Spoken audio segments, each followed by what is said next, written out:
আসসালামু আলাইকুম, সবাইকে রমাদান মোবারক। সবাই কেমন আছেন? আলহামদুলিল্লাহ, আমিও ভালো আছি। আল্লাহর রহমতে অনেকটা কাজে ব্যস্ত থাকি, তার জন্য ভিডিও বানাতে পারি না। এতে রোজা রমজান মাস, নামাজ পড়তে হয়, দুরূদ পড়তে হয়, তো এই জন্য ভিডিও বানাতে পারি না। তো বন্ধুরা, আমি আপনাদের সাথে একটা কথা শেয়ার করতে আসছি। আপনারা হয়তো ইউটিউবে দেখছেন অনেকে, আজকে 3 দিন ধরে একটা ভিডিও ভাইরাল হচ্ছে ইউটিউবে, যে একটা চতুর্থ শ্রেণীর মেয়েকে ধর্ষণ করা হয়েছে, রেপ করা হয়েছে। মেয়েটার বয়স নাকি 8 বছর, এই বাংলাদেশে মাগুরা জেলাতে। তো মাগুরা জেলা কোথাও আমি চিনি না, আপনারা জানলে আমাকে অবশ্যই জানাবেন। তো ভিডিওটা আমিও 2 দিন ধরে দেখতেছি ইউটিউবে, আমার কাছে খুব খারাপ লাগছে। এই বাচ্চাটা এখন মৃত্যুর সাথে পাঞ্জা লড়তেছে, বাঁচবে কিনা যায় না। আল্লাহ যাতে বাচ্চাটাকে বাঁচিয়ে রাখে, সেই দোয়া করি মনে মনে, আল্লাহ যাতে বাচ্চাটা, কারণ বাচ্চাটার কি দোষ? আচ্ছা বলেন তো, আমরা নারীরা কোথায় সেফ? বাইরে সেফ না, ঘরে সেফ না, কোনো আত্মীয় স্বজনের বাসায়ও সেফ না। কেন এটা কেন হচ্ছে? মানে এখন বাংলাদেশে শেখ হাসিনা সরকার যাওয়ার পর থেকে আজকে 7-8 মাস ধরে প্রত্যেকটা দিন ধর্ষণ হচ্ছে, মানুষ খুন হচ্ছে, মানুষের গরু নিয়ে যাচ্ছে, মানুষের ঘরে ঢুকে মারতেছে। এটা কেমন বাংলাদেশ?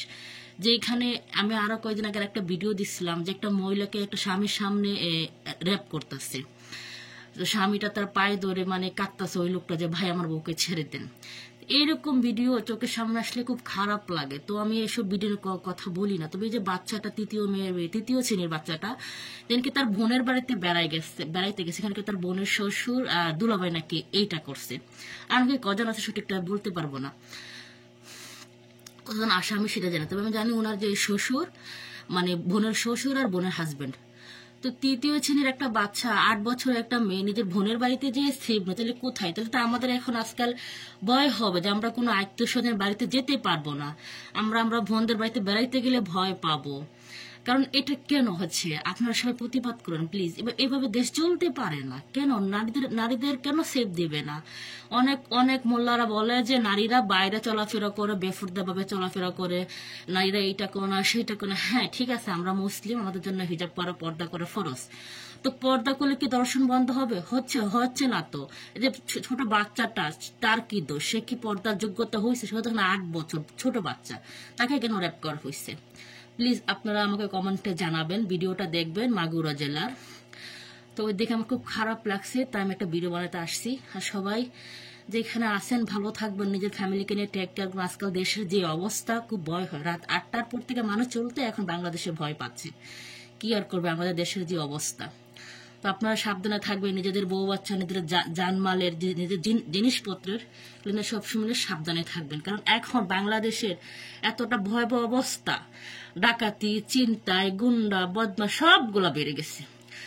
যাই না এগুলো কোথাও থেকে আসছে। আমার যতটুকু বয়স, আমার এই বয়সে যতটুকু বয়স, আমি কখনো শুনি না যে এরকম দুর্নীতিবাজ দেশে হচ্ছে। হ্যাঁ শুনতাম হচ্ছে, ধর্ষণ হয়, ও মারপিট হয়, খারাপ ডাকাতি হয়, কিন্তু প্রতিদিন তো না। প্রতিদিন কখন আমি শুনি, কিন্তু এইবারকার এই 7-8 মাসে কত মানুষের প্রাণ যাচ্ছে, কত মানুষ মারা যাচ্ছে, কত মানুষের গরু খামার চুরি হচ্ছে, কত মানুষকে ঘরের ভিতরে ঢুকে, মানুষকে তো জিনিসপত্র নেই, সাথে ওদের বউ বাচ্চা থাকলে, মেয়েটে থাকলে ওদেরকে রেপ করে যায়। এটা কেমন বাংলাদেশ? আপনারা সবাই প্রতিবাদ করবেন, আর বাচ্চাটার জন্য সবাই দোয়া করবেন। আমি আসলে লিঙ্কটা আপনাকে দিতে পারি না, আমি তো ভিডিও বানাই না, তো আমি কারো কিছু আনি না। আমি জাস্ট আমার নিজের যেটা ভালো, আমি নিজের মতো করে ভিডিও বানাই। তো বাচ্চাটার জন্য সবাই দোয়া করবে, যে বাচ্চাটা সুস্থ হয়, আল্লাহ যাতে বাচ্চাটাকে বাঁচিয়ে রাখে। আমার খুব খারাপ লাগছে, বাচ্চারা খুব অসুস্থ, বর্তমানে লড়তেছে, আইসিইউতে আছে। তাকে যেহেতু অবস্থা তোর খুবই খারাপ, শারীরিক সম্পর্ক। যেহেতু 8 বছর বাচ্চার কি আছে বলেন তো? তাকে তো দর্শন করছে, তাকে মেরেও ফেলতে চাইছে। কতটা জানোয়ার হলে মানুষ এরকম করতে পারে? যাই হোক, আর ভিডিওটা লম্বা করব না। আল্লাহ হাফেজ, ভালো থাকবেন সবাই, বাচ্চাটার জন্য দোয়া করবেন, আর নিজেদের ফ্যামিলিকে সেভে রাখবেন, খেয়াল করবেন, সাবধানে চলাফেরা করবেন। কিছু করার নাই ভাই, এখন দেশের কি বলবো, ভয়াবহ অবস্থা। আল্লাহ তালা আমাদের সবাইকে যাতে সুস্থ ভালোভাবে রাখুক। রমজান মাসুল্লাহ, শয়তান নাকি আল্লাহ তালা বন্ধ করে। আসলে আমরা মানুষ সবচেয়ে বেশি শয়তান।